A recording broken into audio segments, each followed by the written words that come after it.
Abre aí a Bíblia em Romanos capítulo 12, eu vou ler pela versão da Bíblia nova que eu ganhei, que eu estou muito folgado porque eu tenho uma Bíblia cronológica.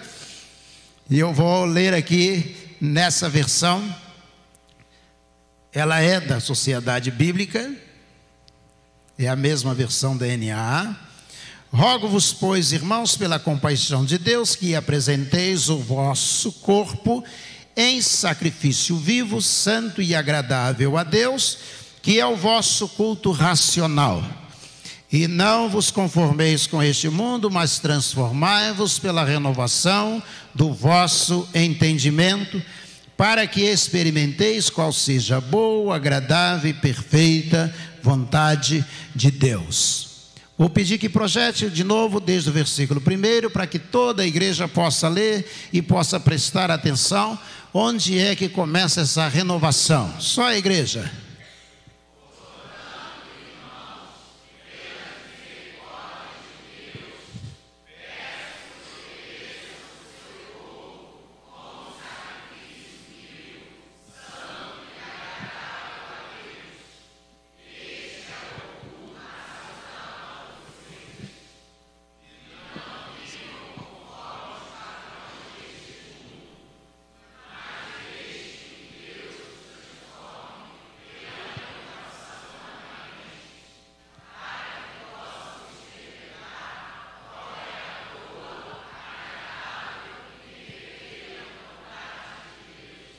Amém?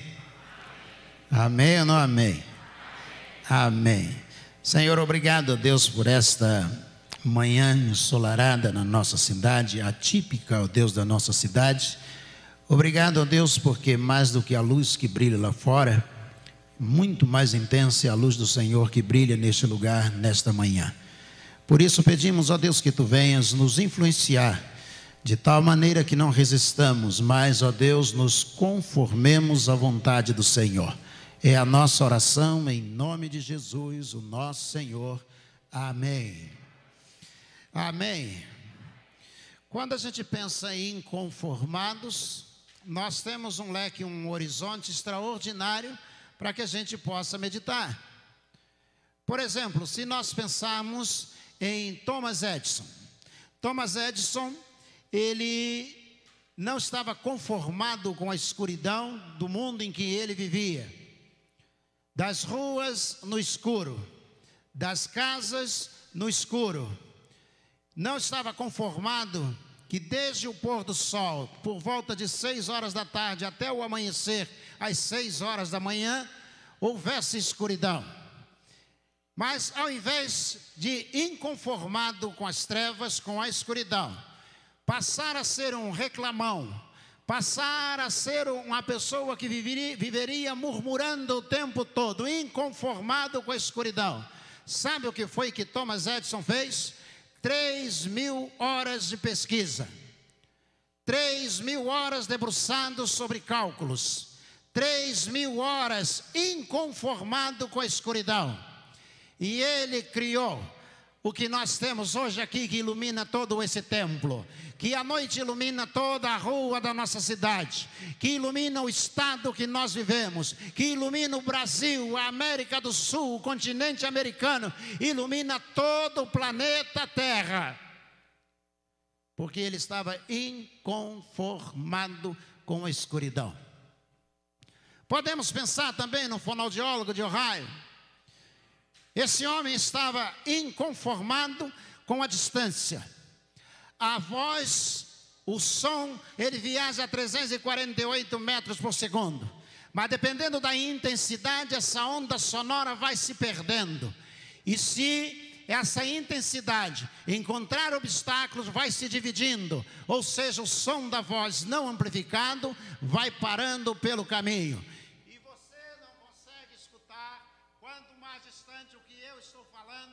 Essa voz vai se perdendo. E esse homem tentou encurtar a distância, inconformado, que a voz se perde, que a voz não é capaz de chegar a outro lugar. Ele gastou a vida inteira, esse fonoaudiólogo, para inventar o que nós conhecemos como telefone. Numa feira na França, ele apresentou o seu projeto. Dom Pedro II, que era seu grande amigo de Grã-Bel, estava lá. E ele disse ao imperador: vá para outra sala. E o imperador foi. Coloque esse aparelho no ouvido. E ele colocou. E lá na outra sala, longe dele, ele pegou aquele aparelho e ele falou. E diz a história que Dom Pedro II pegou e disse: isso fala? Como pode? Estava inventado o telefone por alguém que estava inconformado com a distância, que tem que se aproximar para poder conversar com alguém. E ele pôde criar. Um outro homem chamado Santos Dumont estava inconformado que tivesse que levar tanto tempo para se deslocar de um lugar para o outro, tanto tempo, atravessar rios, atravessar mares, as ilhas distantes, como chegar até lá.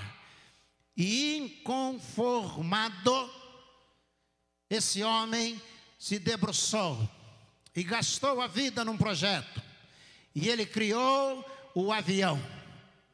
E ele inventou o avião para que nós pudéssemos. Hoje é capaz de você sair daqui e viajar para Londres sem ser preciso entrar num carro, a não ser para ir até o aeroporto.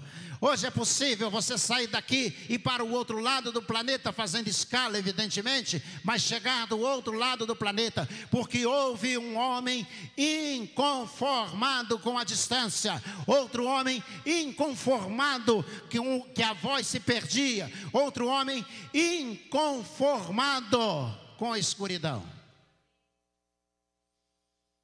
Mas esses problemas são externos. Deus está aqui na palavra dele nos dizendo: não vos conformeis com este mundo, não vá assumir a forma deste mundo, mas renovai-vos pela transformação da vossa mente. Está falando não de criar um avião, de criar um telefone, de criar uma bomba atômica. Não está falando da inconformação com as coisas externas.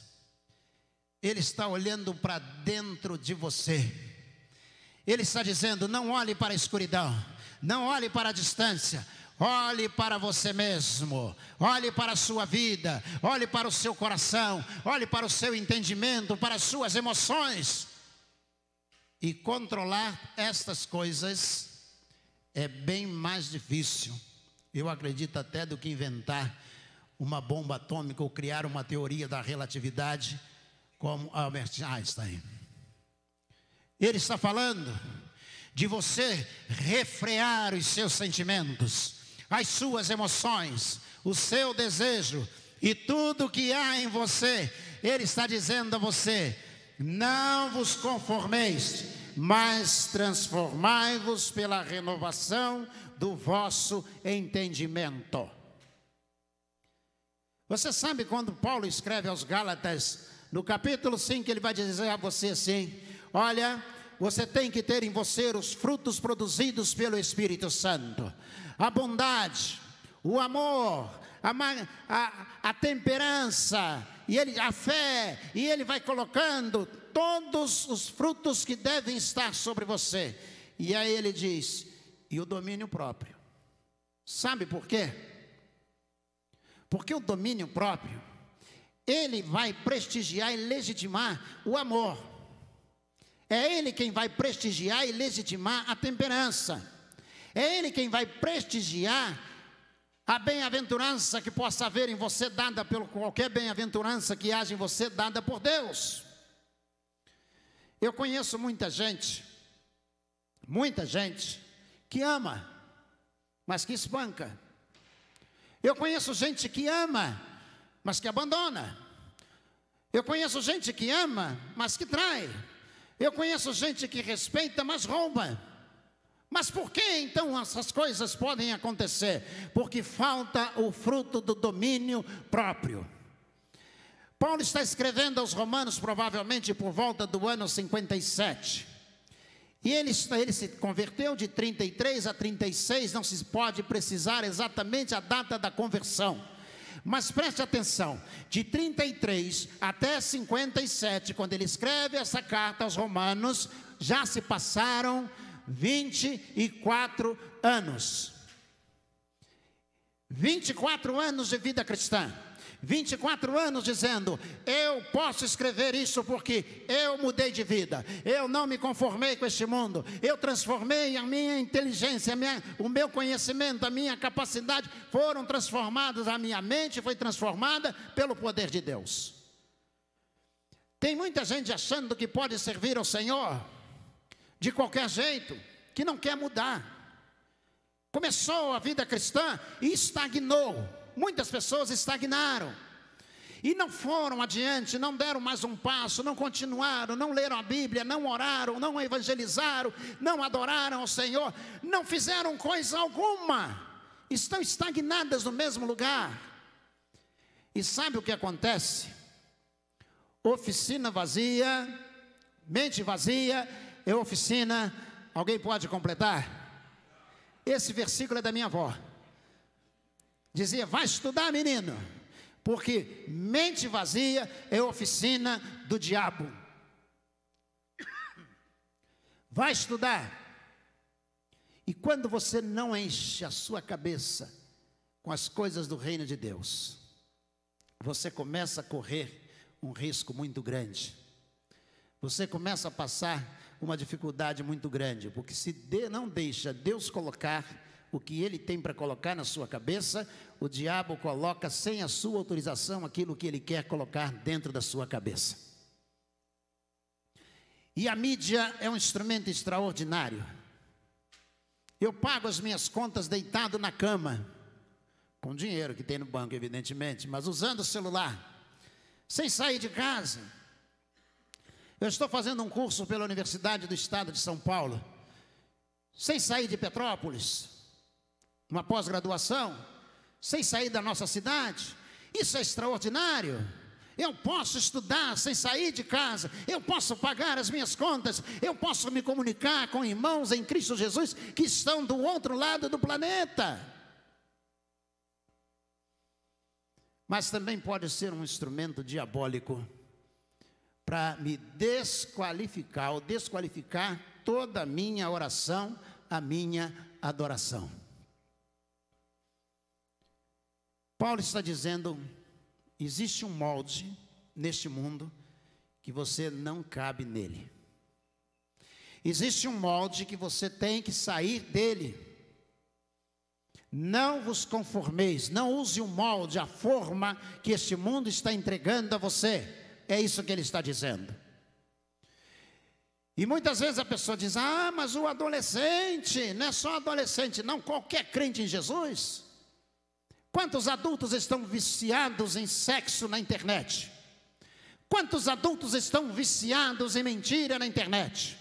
Quantos adultos estão viciados em apoiar coisas escritas na internet que contrariam a vontade de Deus? É mais fácil a gente achar que o adolescente é quem faz isto.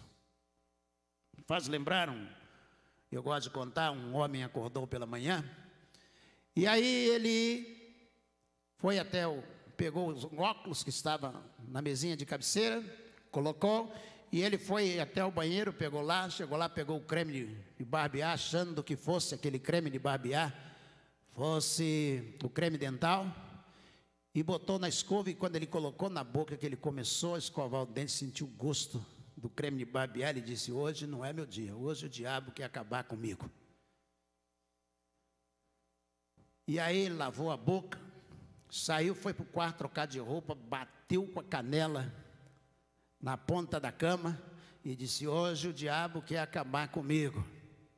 Foi para a cozinha e aí tomou seu café da manhã, a xícara caiu, quebrou, o café esparramou e ele disse, hoje o diabo quer acabar comigo. E aí ele saiu, olhou o carro e falou, não vou de carro não. Vai dar ruim, vou andando para o trabalho. Saiu andando, foi atravessar na faixa, veio um ciclista e o atropelou na faixa, ele caiu, ralou o braço, rasgou a roupa. Ele disse, o diabo hoje realmente quer acabar comigo. Chegou no departamento, ele olhou para o elevador, um prédio onde trabalhava. Falou: não vou de elevador não, vou pela escada. Subiu, chegou lá em cima, pisou em falso, caiu, veio rolando, e parar no pé da escada. Um colega de trabalho, de repartição, o socorreu, chegou perto dele, disse: rapaz, o que foi? Ele disse: o diabo quer acabar comigo hoje. E ele disse: mas rapaz, o que está acontecendo? Ele falou: meus óculos, eu não sei onde eles caíram. E o rapaz começou a procurar e viu uma armação, só armação, sem lentes. Eu sei que você sabe que óculos sem lente, isso é armação, gente. E aí, estão aqui, mas não há lentes no seu óculos, só armação. E ele pegou a armação sem lente, e ele viu que ele tinha pego trocado. Não pegou o óculos, pegou aquilo que era só a armação que estava ali. E aí ele colocou no rosto mesmo sem lente. E ele agradeceu o colega e subiu. O colega, preocupado com ele, foi pelos degraus atrás dele. Quando entrou na repartição, ele bateu com a coxa na ponta da mesa. Ele disse: hoje o diabo quer mesmo me destruir. E o rapaz se aproximou dele e disse: não é o diabo, são seus óculos. E aí ele olhou para a repartição assim, sem enxergar direito as pessoas, voltou para o rapaz e disse: fica quieto, agora é mais fácil botar a culpa no diabo do que trocar os óculos. Aqui na igreja tem um monte de gente assim. Qualquer coisa foi o diabo. É mais fácil botar a culpa no diabo do que trocar a visão. É mais fácil culpar o demônio do que controlar a si próprio, domínio próprio. É mais fácil dizer que é culpa do diabo do que você tomar um compromisso de mudar de vida, mudar o seu coração, mudar a sua mente, dizer: agora sim eu vou me comprometer e vou servir ao Senhor com um serviço de qualidade. Mas é mais fácil botar a culpa no diabo. Porque quando a gente coloca a culpa no diabo, basta a gente ir para uma sala, fazer uma oração e fazer de conta que tudo vai ficar bem, porque a gente vai acalmar o diabo.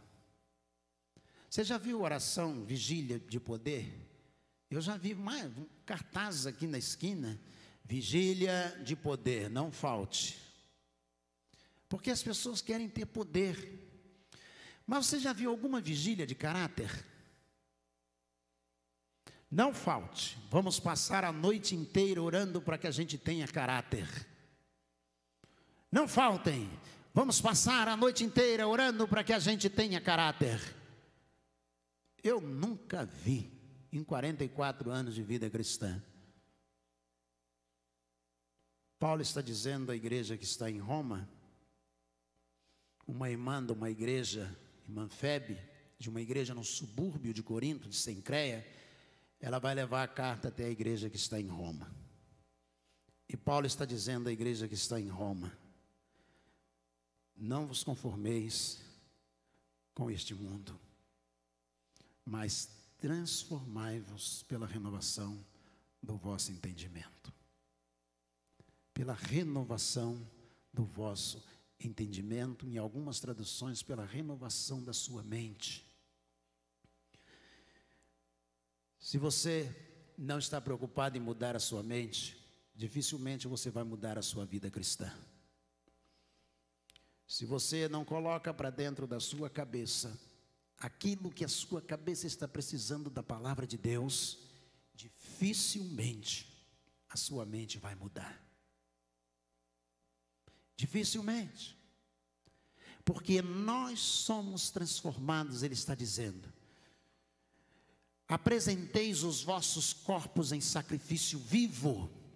Não é como no Velho Testamento, trazia um animal, retalhava o animal, colocava sobre o altar, e o meu sacrifício está apresentado. Ele disse: não.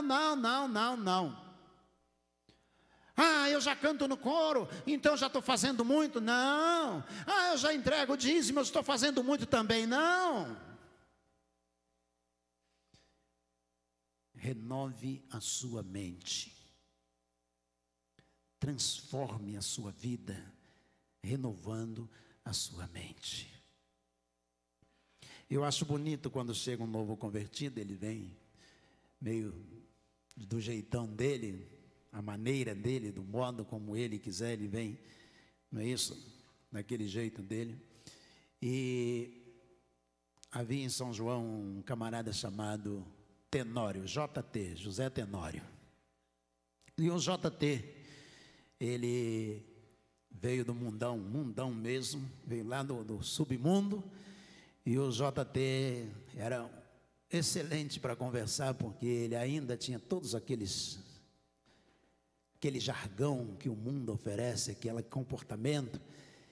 E aí ele chegou na igreja e um dia ele falou assim: eu posso conversar com o senhor agora vai ser o meu guru.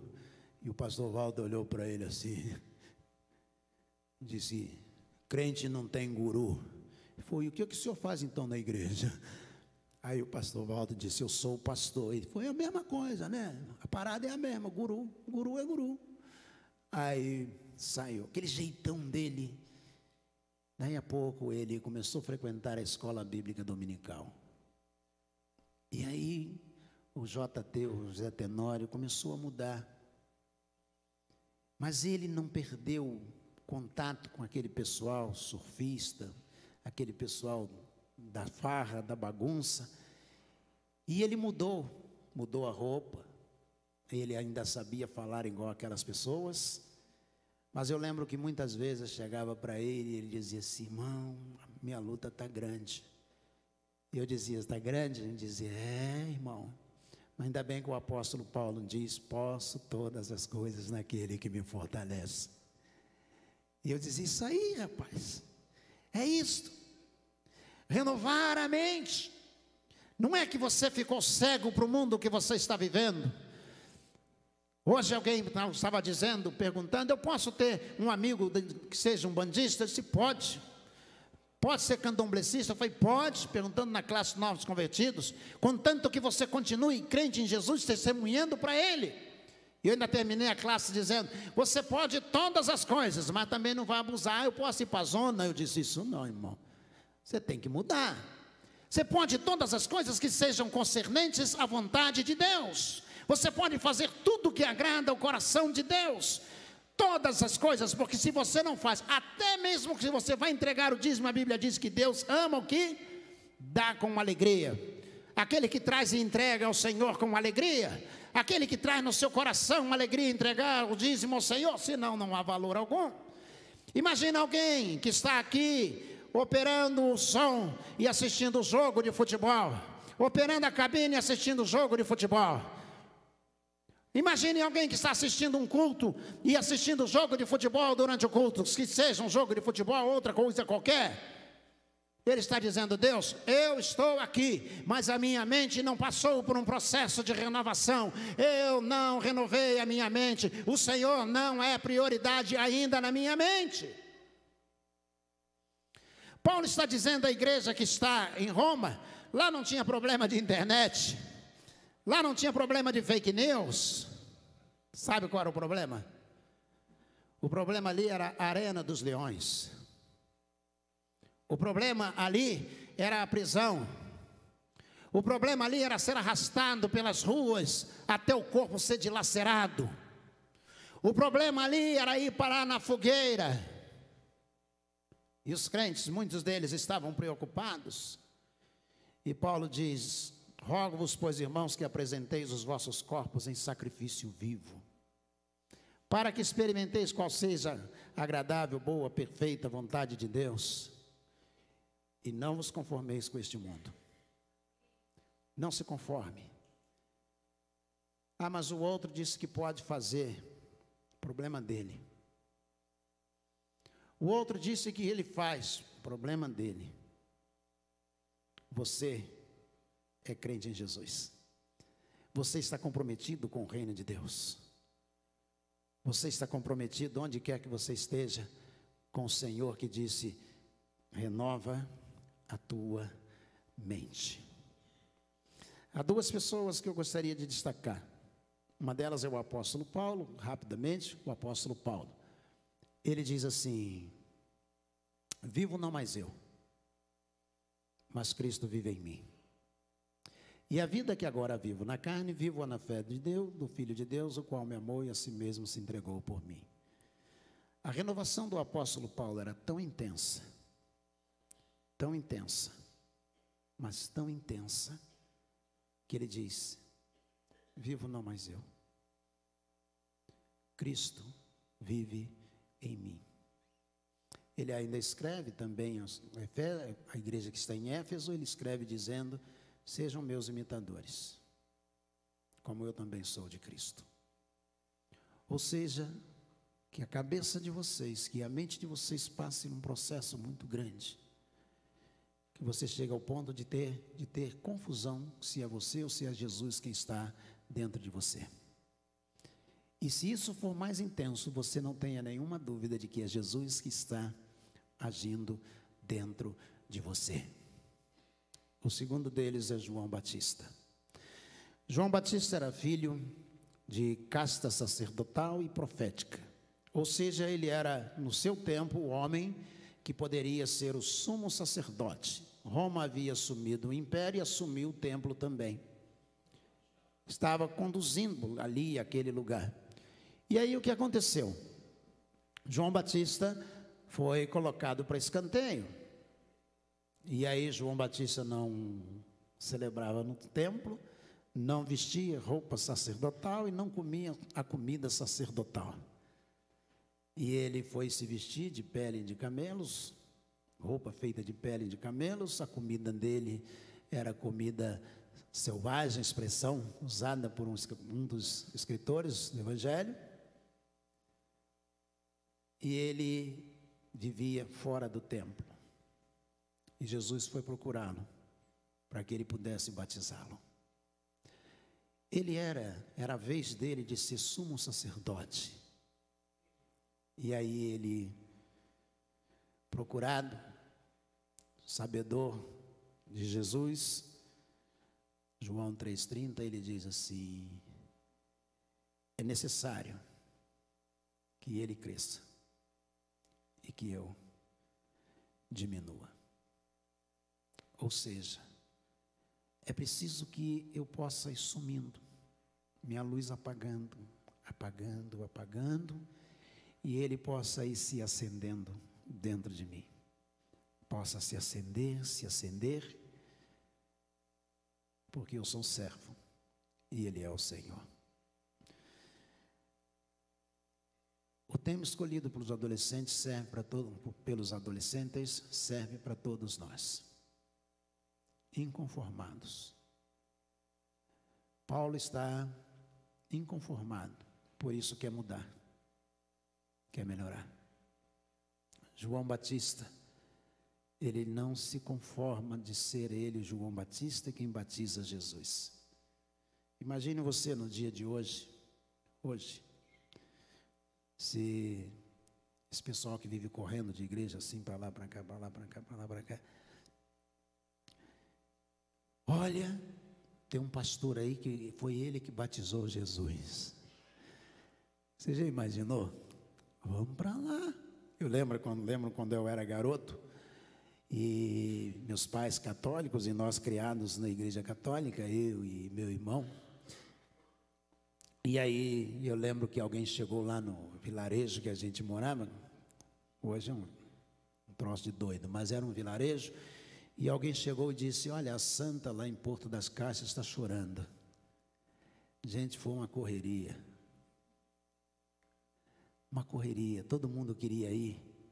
Eu lembro que meu pai e minha mãe me levaram para Porto das Caixas, era chão batido, aqui embaixo, para Porto das Caixas, e a gente ficou numa fila. Gente, eu amei que aquela santa estivesse chorando, porque eu comi pastel e caldo de cana aquele dia, o dia inteiro na fila, e aí eu quero mais. E aí, peraí, vamos lá, comprava mais caldo de cana e pastel, e eu, meu irmão, gente, que devoção, minha e do meu irmão. Mas o que chama atenção é que as pessoas precisam de alguma coisa, achando lá fora, achando que essas coisas vão completar aqui dentro. Quando Jesus está dizendo, quando Paulo está escrevendo, renovai-vos pela transformação da vossa mente. É a sua mente que vai mudar. É a sua mente. Deixa eu encerrar contando uma ilustração que boa parte da igreja conhece. Eu fui pregar no estado de São Paulo, tive a oportunidade de pregar em várias cidades, mas me chamaram uma vez para pregar em Taubaté. O pastor havia comprado um terreno grande, ia construir um templo grande, a primeira igreja batista de Taubaté, me chamou para ir lá pregar, e eu fui lá. Aí ele me levou para conhecer o sítio do Pica-Pau, Monteiro Lobato, casa de Monteiro Lobato. E eu fui lá e eu vi uma história escrita na parede que me chamou a atenção. Conta a história que num pântano, essa é a história de Monteiro Lobato. Num pântano havia uma escuridão tremenda e todos os répteis e os anfíbios estavam ali, parados no meio da escuridão, já tarde da noite. E diz o escritor Monteiro Lobato que lá no meio da escuridão, de repente apareceu um pirilampo, um vagalume. Ele acendia a luzinha dele, voava mais um pouquinho, acendia, voava mais um pouquinho, acendia, voava mais um pouquinho, acendia, voava mais um pouquinho. E quando ele passou pelo sapo, diz Monteiro Lobato que o sapo jogou uma baba, derrubou o vagalume. E o vagalume todo babado. Monteiro Lobato cria um diálogo entre ele e o sapo, o vagalume e o sapo. O sapo olha o vagalume, e o vagalume olha para o sapo e diz assim: por que você fez isso comigo? Eu nunca te fiz nada. E o sapo diz: sabe o que é? Aqui no pântano, todo mundo está na escuridão. E você é o único que está brilhando. Como a gente não consegue brilhar, é mais fácil apagar a sua luz.